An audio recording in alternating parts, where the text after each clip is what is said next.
Mais où est Charlie? Ah, le rameur des glaces. L'Everest, Le pôle Nord, l'Amazonie, les mers du Sud, Plus de 11 000 kilomètres parcourus. le Cap Horn, l'Afghanistan. le pôle Sud. Charles Eddrich a réussi son pari. Un aller-retour non-stop de l'Atlantique à la rame.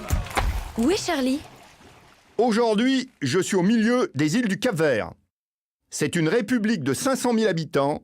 Ces îles étaient inhabitées jusqu'à l'arrivée des explorateurs portugais au XVe siècle. Les paysages sont magnifiques avec des montagnes au relief volcanique escarpé qui descendent dans la mer. Le sommet le plus haut culmine à 2800 mètres. Le climat est agréable, chaud et sec. Je suis passé là-bas en octobre 2012 à l'occasion d'une première, l'aller-retour sur l'Atlantique à la rame, sans escale et sans assistance. Parti d'Amérique du Nord, je suis en mer depuis plus de 100 jours. J'ai 1 mètre carré pour vivre. J'ai traversé l'Atlantique Nord, vers l'Europe, longé les côtes de l'Afrique. C'est maintenant la dernière marque de passage pour la traversée retour. J'hésite encore sur ma destination finale.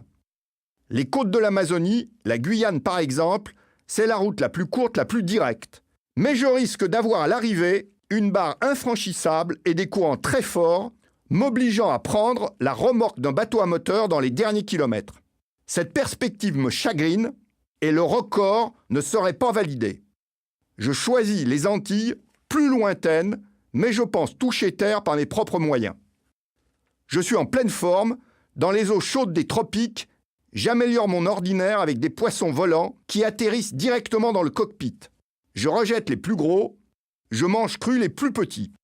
Quelques rencontres insolites, des filets de pêche, des containers et même un placard en assez bon état que je laisse en mer faute de place.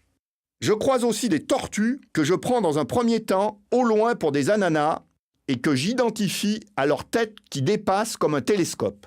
La structure du canot, le bandonnage et les rames tiennent bien le coup. Pour le reste, c'est une autre affaire. Les avaries succèdent à la casse matérielle. Voies d'eau, rations alimentaires contaminées, gouvernail et dérives cassées, désalinisateur en panne, système électrique HS. Même mon seul couvert, une cuillère est hors d'usage. Je l'ai remplacé par une clé de 12. Il faut s'adapter. Le pilote automatique n'a jamais marché. J'ai bricolé un gouvernail de secours avec quelques bouts de ficelle. Pour l'eau douce, le moteur électrique du dessal étant cassé, je dois pomper manuellement 2 à 3 heures par jour pour boire. Quand je ne rame pas, je pompe. Mais je sais qu'en principe, j'ai fait le plus dur. La traversée retour présente moins de difficultés que l'Atlantique Nord. J'atteindrai la Martinique après 145 jours.